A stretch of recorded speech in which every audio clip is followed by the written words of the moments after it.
you know, it's always so busy. So I just wanted to keep it real. I think I'm going over to Puff Daddy's house. Really, that's just a nice sort of chestnuts roasting. Beautiful, very really beautiful. Nice atmosphere there. Amazing. Bing Crosby playing.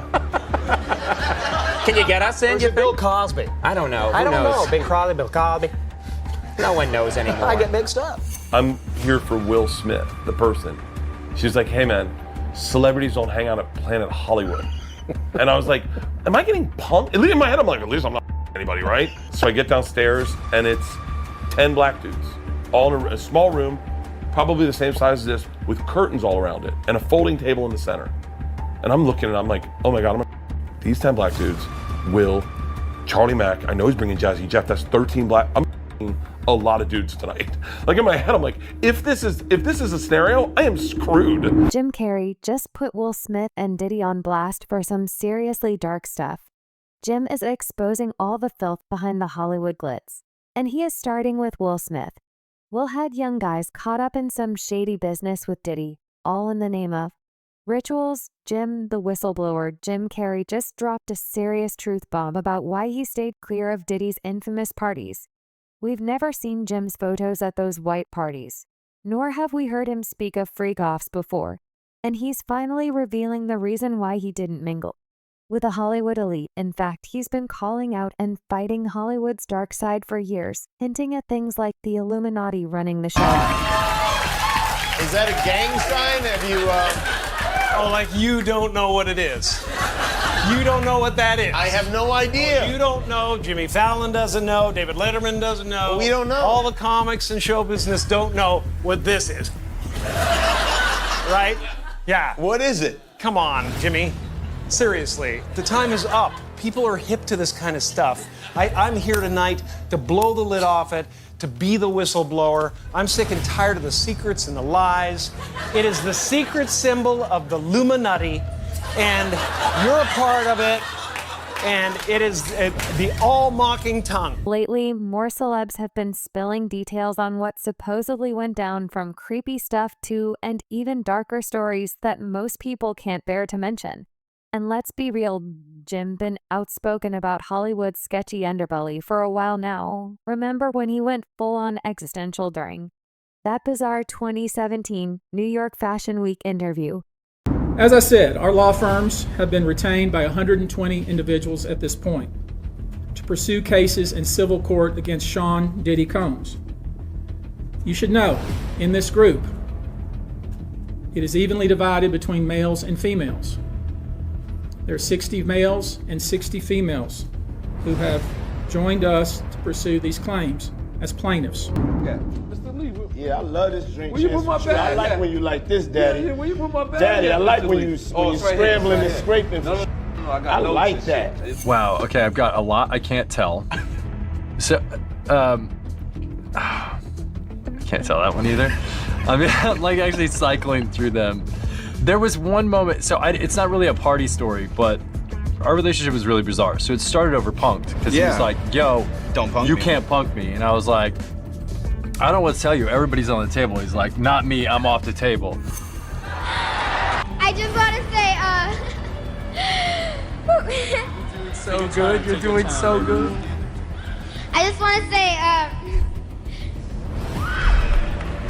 everyone will suffer. People understand what Jim was doing. The Hollywood elite does not. Jim was dropping some real truths, calling out Hollywood's self-obsession, and maybe even distancing himself from it. This wasn't the first time Jim fired shot at Hollywood's gatekeepers, either back in 2014 while promoting Dumb and Dumber on Jimmy Kimmel Live he came out doing the strange hand gesture. Jimmy joked it looked like a gang sign. But Jim brushed it off, saying, come on, you know exactly what this is already back. Then he was fed up with all the secrets and lies. Jimmy even said that people on TV have been hired to keep us distracted, calm, and compliant. Another jab at how Hollywood might be a front for deeper agendas. And with all the recent news about Diddy's alleged dark side coming to light, it's got fans and Hollywood's gatekeepers equally shocked. But that's not all. Tommy Davidson opened up about why Jim stepped away from the spotlight. According to Tommy, Jim found massive success with hits like Ace Ventura, The Mask, and The Truman Show, but he's lately been focused on personal growth. Jim's journey has been more about becoming a better person and finding meaning beyond Hollywood's usual trappings. This might come about due to the fact that Jim had it rough in Hollywood. Here's how it started off for Rough Start. Jim Carr's journey in the entertainment industry has been a wild ride filled with both triumphs and personal struggles. From iconic comedic roles in films like Bruce Almighty, The Mask, Dumb and Dumber, to serious performances like Eternal Sunshine of the Spotless Mind, this guy has done it all, but already in the beginning. Jim had to navigate the tough side of the industry. Hollywood wasn't exactly rolling out the red carpet for Jim at first. It was actually the Ween family that helped him get his start and put him on the map. Marlon Ween shared that his older brother Keenan Ivory Ween was a true star maker who didn't just help his siblings shine, but also launched the careers of several other A-listers in the industry with his career looking pretty grim. Keenan recognized something that others missed. After Jim Carrey auditioned for a role set up by Marlon's brother Damon, Keenan was convinced he was hilarious. But as you can tell, Jim's journey to success was anything but smooth. He faced a ton of challenges and rejections. While trying to make it in the entertainment world, his attempt to get on Saturday Night Live failed miserably. His audition tape never even reached the desk of the executive producer. But Jim didn't let it hold him back. He held no grudges against the show or its creators and has since hosted SNL 3 times, even making an appearance in the show's 40th anniversary episode in 2015. Even as Jim Carrey began to make a name for himself in Hollywood, he faced a personal loss. He lost both of his parents just a few years apart. His mom in 1991 and his dad in 1994, his father, played a big role in motivating him to pursue his dreams. His dad was incredibly talented and had the potential to shine in the entertainment industry. But fear held him back from taking that leap for Jim. That was a powerful lesson. Even the most secure path can lead to failure. If you ask Jim, you must embrace failure while chasing what you truly love, and for him, that meant fully committing to acting in comedy. But that's not all Jim. Carrey is also no stranger to mental health struggles either. Jim makes people laugh, but he's privately battled depression for a long time and has sought professional help to cope with it. He was on Prozac for a long time. It helped him out of a jam for a little bit, but he did not want to get hooked on it. He realized that everything was just okay and that he's going to manage. However, it did not go unnoticed. The buzz around Jim Carr's sudden retreat from the spotlight has left people worried he was once the life of the party, and he now seems to be living in isolation. Since stepping away from Hollywood in 2022 to focus on his art, he's kept a low profile, and reports say he looks like a shadow of his former self. He said it loud and proud. He has enough. He's done enough. And he is enough. But that does not mean that he's not paying close attention to what is going on. Jim Carrey didn't hold back when it came to calling out Will Smith and Chris Rock after that infamous Oscar scandal. He told the media he was completely disgusted by what happened at the 2022 Oscars when Smith slapped Rock for making a joke about Jada Pinkett Smith's haircut for Jim. That was a clear signal that Wood has no purpose, no direction. He straight up said he felt sick watching everyone give Will Smith a standing ovation after that mess. I was sickened. I was sickened by the standing ovation. I felt like Hollywood is just spineless, en masse. And it really felt like, oh, this is a really clear indication that we're not the cool club anymore. Who knew that your husband was doing things to boys and did stuff to your son and you ain't do shit about it? Bilal told me everything. People wonder if Will Smith's protectors are behind all this drama. Many think Chris Rock didn't sue Will because of the supposed power Will holds in Hollywood, which let him get away with a lot. Will and Diddy, rumors suggest that Will gained this power by engaging in some pretty shady activities, things you might not want to know about for a while now. Accusations have been flying around that Will participated in certain rituals for power, some even involving gay stuff. Jaguar Wright has even chimed in on this. The reason Will responded, the reason why Jada responded, because they know it's true. Will's never responded. And they responded in less than 9 hours. They did. That was a fast response. That was because he know what I saw in that dressing room. He know other things that I saw. She did all this to try to scare me, but I fear no one but Allah.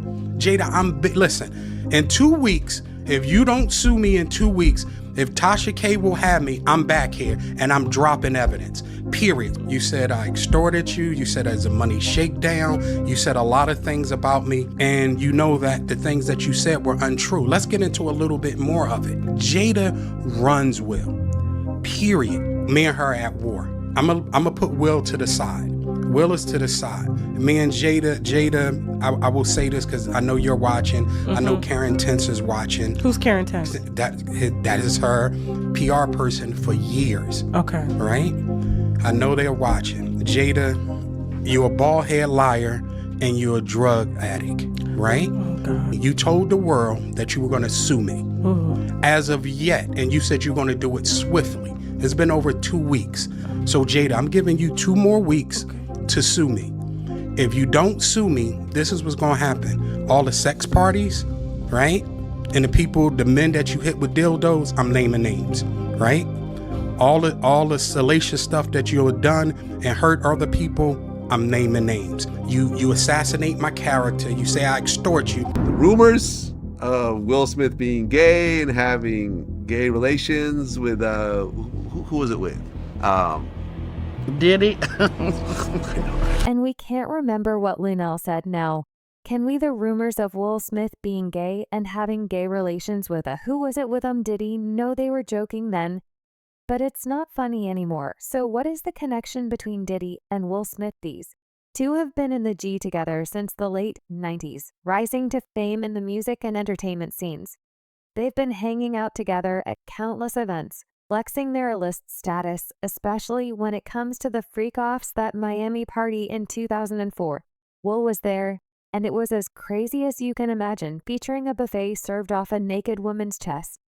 That's the vibe we're dealing with then. There's the threesome that was talked about on national television, too. Hollywood loves those triangles, man. When you were dating J-Lo, Will Smith and Jada tried to pick her up on a threesome and you were gonna beat up Will Smith. Is that true? And now with Diddy behind bars facing some heavy allegations, including trafficking charges, people are looking at Will and wondering what he really knows. Has Will been keeping secrets about Diddy's dark side? He hasn't said a word about those allegations or their friendship, which only adds fuels to the fire. Now we're seeing Diddy pay for his dirty deeds. Breaking news tonight, Sean Diddy Combs has been arrested in a Manhattan hotel this evening after a grand jury indicted the music mogul. Man is facing a laundry list of serious charges that have rocked the industry. We're talking trafficking, racketeering, and even kidnapping. This ain't just rumors. This is a federal indictment laying out some heavy accusations against Diddy. The feds are claiming he ran a criminal operation where he didn't just use his status, but also duress and aggression to keep both women and men under his control. He mistreated and manipulated people, resorting to all kinds of violence. But it gets crazier. Did he yell these people into freak-offs, supplying them with all kinds of nasty to keep them playing along? This dude was tracking their movements and even had access to their medical records and to keep them quiet.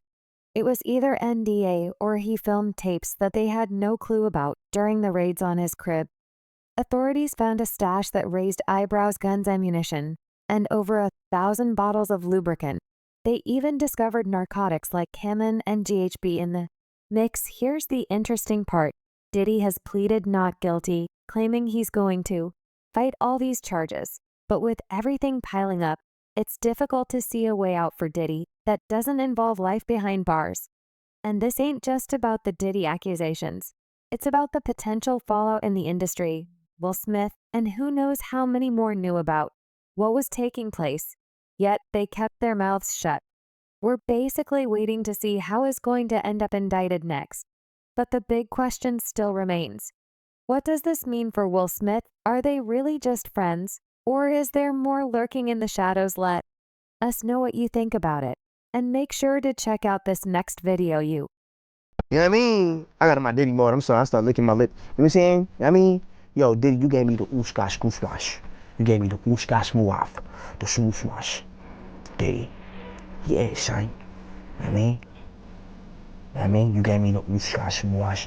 I love it, yo. I love it. You gave me the whoosh-gash muaf. I'm telling you, bro, it's my dad's friends.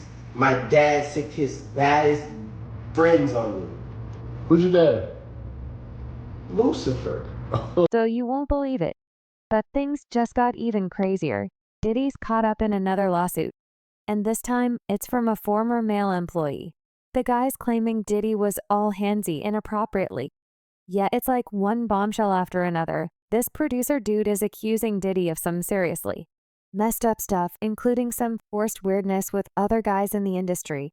And then there's Orlando Brown causing a stir again. He went viral claiming he hooked up with a bunch of rappers like Diddy, Drake, Bow Wow, and a whole crew. But here's the kicker, Orlando's got a rep for being a bit out there, with substance use and some quirky behavior. So at first people brushed off his claims.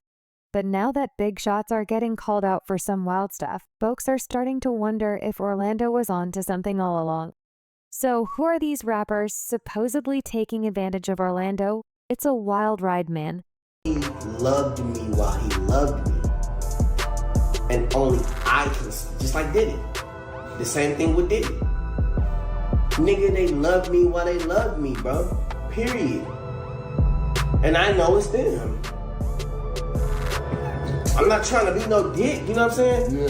Them my niggas, you know what I'm saying? Yeah. And they bomb as fuck. They bomb as fuck when they switch into the little mode, they go morphing and shit.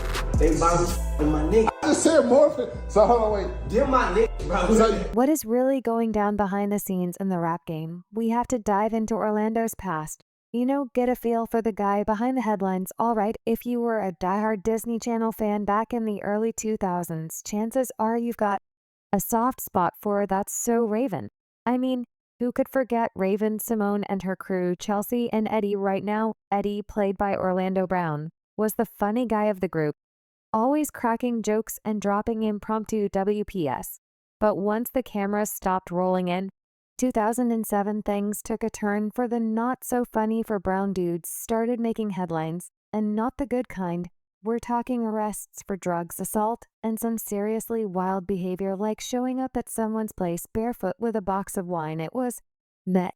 Despite trying to keep his acting and music career going, all the drama surrounding Brown, including his rants about Hollywood being shady, kind of overshadowed any progress he made. Let's dive into his story and see where he's at today. Now, before he was Eddie on That's So Raven, Brown already had some screen time under his belt. He popped up in movies like Major Payne back in '95, then did the rounds on sitcoms like Family Matters and Two of a Kind. The guy was everywhere, but it was That's So Raven that really put him on the map, Disney Channel's first show to hit 100 episodes, paving the way for spin-offs like Corey in the House. But as the characters grew up, Disney decided it was time to call it quits in 2006, and let me tell you, trouble seemed to find Brown real quick after that. Just a month after the show ended, he got busted for weed possession during a traffic stop in Houston. He tried to play it cool, saying the car wasn't his, and he didn't know about the drugs. But even he knew it was bad for his career. I love what I do, why jeopardize what I built, he said at the time, wise words. But it looks like trouble just kept following him. Orlando Brown's next headline wasn't exactly a walk in the park. Picture this: April 2008, dude disappears after hopping into a convenience store one morning. No calls, no texts, just poof, gone naturally. His fam and friends are freaking out. His manager, Ricky Romance, goes into full-on panic mode, putting out calls left and right. The news spreads like wildfire, everyone wondering where the heck Orlando's gone off to. Thankfully, he resurfaces the next day, calling into a radio station to let everyone know he's all right. Turns out, he just needed some time to clear his head after a rough gig. The night before, dude was feeling lost. He apologizes for causing a scare, admitting he should have kept his peeps in the loop. But even after this scare, Orlando's time in the spotlight starts to fade. No more music drops, just occasional sightings, like when he showed up on Hell's Kitchen. But trouble seems to have a thing for Orlando. In 2011, he gets busted for DUI, skips out on alcohol classes, and lands himself in jail. Then in 2014, he's causing a ruckus outside some woman's place, ranting and making threats.